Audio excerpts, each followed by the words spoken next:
Welcome back, Chronics, and thanks for joining me. Today we're talking all about how gaslighting can literally happen to anyone, even if you're a celebrity with oodles of money. So listen to the story. I watched the Jaime Foxx special on Netflix the other day. Jaime Foxx, who's an actor, singer, he won an Oscar for Ray, he's a host, really energetic guy, but about a year and a half ago he had a health crisis, and it started with some medical gaslighting. So I just wanted to share this story with you, because misery loves company, basically. So the last thing that Jamie remembers is getting a really horrible headache, asking one of his friends for an aspirin, and then lights out. And he does not remember the next 20 days. They were in Atlanta at the time, and his sister was there with some of his friends, brought him to the emergency room right away, and the sister was like, "That's not my brother over there sitting in that chair, like, not talking. Like, that's not him. Something seriously is wrong." That first doctor gave him a cortisone shot and released him.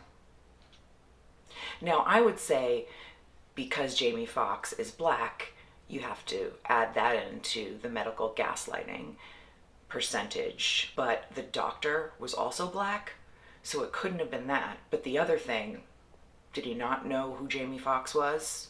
Maybe a little extra effort. Thank goodness his sister was with him, was like, "Yeah, you're not okay." So just drove around aimlessly till she hit the next hospital. Went in, he got evaluated. Immediately they knew something was wrong because they believed he had a brain bleed. Luckily, the brain bleed was no longer, but he had suffered a stroke. If his sister didn't think a cortisol shot was completely ridiculous for the symptoms her brother was presenting with, he would have died. But luckily this hospital was able to stabilize him. 20 days later, he snapped back into who he was before he had the stroke. He wakes up in the hospital and is wondering why he's in a wheelchair. Everybody explains to him what happens, and he's like, "You guys are just kidding with me. Like, come on, really." He tried to get out of the wheelchair. Yeah, that did not go well.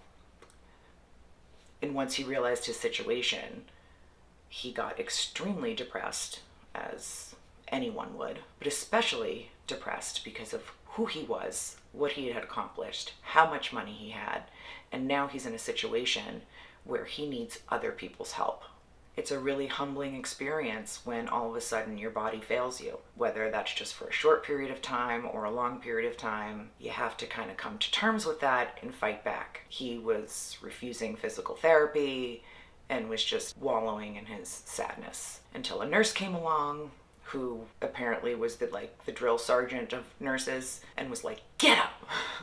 I don't care who you are, get up!" And she actually brought him into the rehab center, and there were all these people in there missing limbs, in wheelchairs, all kinds of, different injuries. And these people were working towards getting back to the best that they could get back to. The nurse was like, "So you're Jaime Foxx? Cool. All these people are doing this, so I guess you can too. Good talk."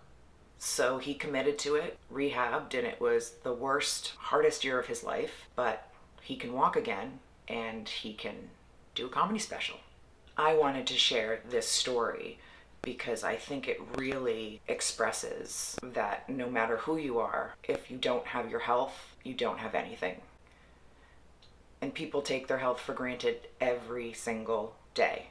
So it's always interesting to see people who've never had health problems all of a sudden have health problems and have to get through.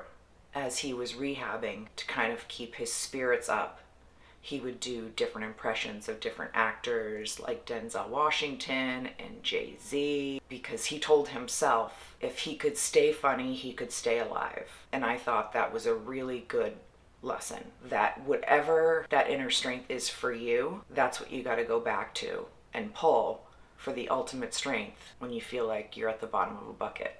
Yeah, that's why I started this YouTube channel 2 years ago, coming out of a really bad health period. I thought to myself, if I can stay funny and help others, I can continue to push to get myself back to where I want to be. Because as you know, for us, it doesn't just take a year to rehab. It can take years and It's really hard to stay positive sometimes, but being around a community that really understands you is so important, and to be grateful for the things that we do have, even though some days that's impossible to see. So moral of the story, he made a full recovery and now wants to encourage others not to give up. He really stressed to keep pushing and fighting, even when you don't know what the outcome will be. We just have to know that we can get better, and there are ways for us to feel better. I hope you found this story inspirational, and as always, Chronics, never give up, hang in there, and don't take crap from anyone. I will talk to you next time.